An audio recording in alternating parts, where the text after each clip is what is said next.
यह कविता मैंने अपनी माँ के ऊपर लिखी है। मेरी माँ बहुत विशिष्ट थी।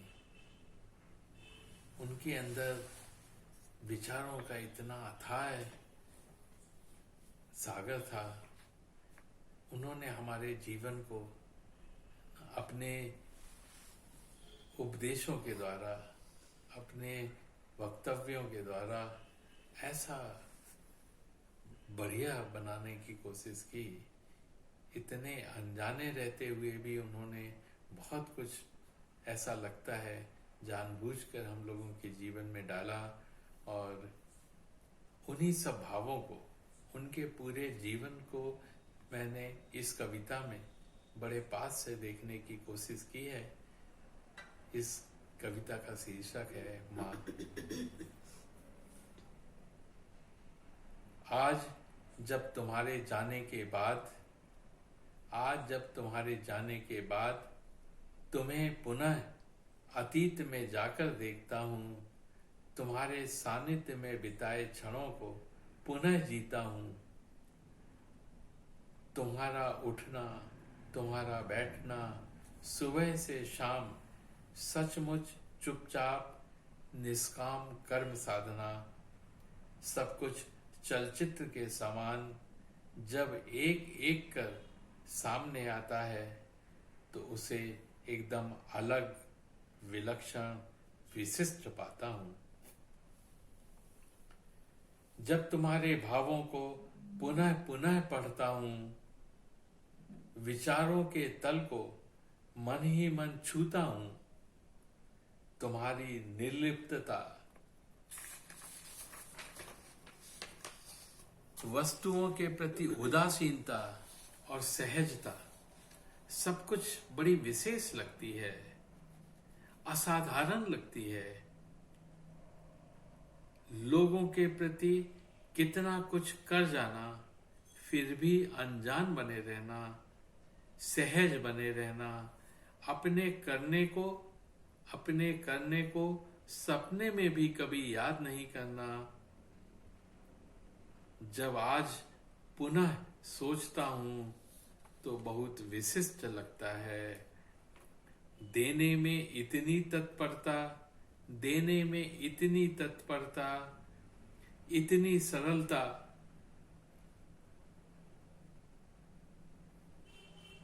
देने में इतनी तत्परता, इतनी सरलता, और मांगने की आवश्यकता से बिल्कुल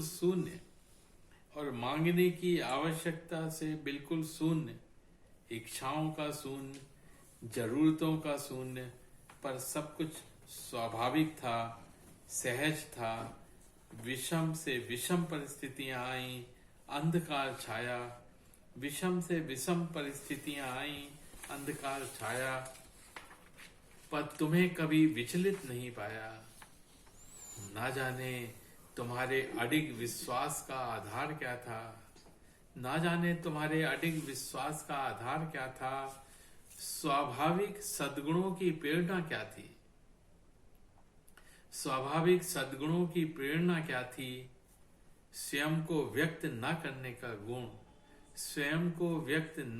का गुण इतना सहज था कि हम तुम्हारे अंदर के आधार, विचार यात्रा और प्रेरणा से अनभिज्ञ बने रहे। तुम्हारी स्थित प्रज्ञता को जान ही नहीं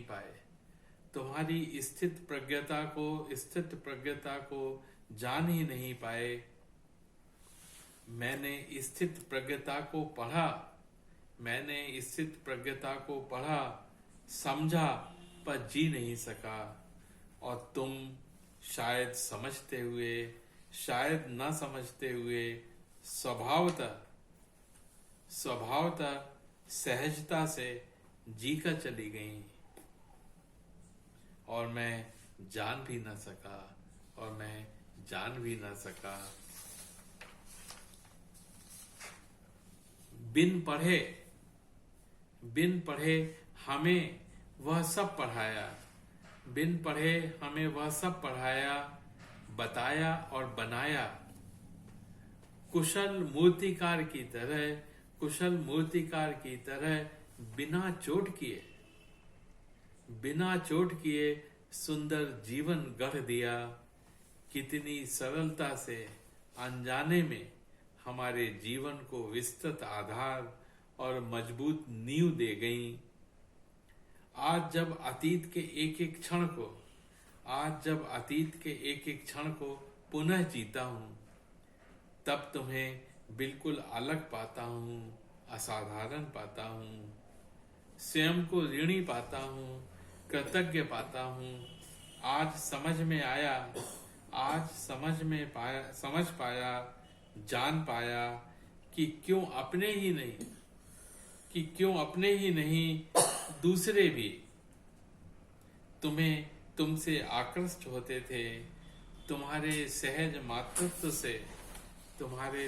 मातृत्व से जुड़ जाते थे, तुम्हारे अपनेपन में डूब जाते थे। बस एक ही बात थी, तुम्हारी निर्मलता, सहजता, सरलता, निर्लिप्तता, निष्कामता बिल्कुल स्वाभाविक थी, विशिष्ट थी। यह कविता मैंने 13 जुलाई 1998 में लिखी थी। मेरी माँ का देहांत 1996 में हो गया था, और उसके बाद सोचते सोचते उनके बारे में एनालिसिस करते हुए, विश्लेषण करते हुए मैंने यह कविता में अपने पूरे भावों को व्यक्त किया है। हरि ओम।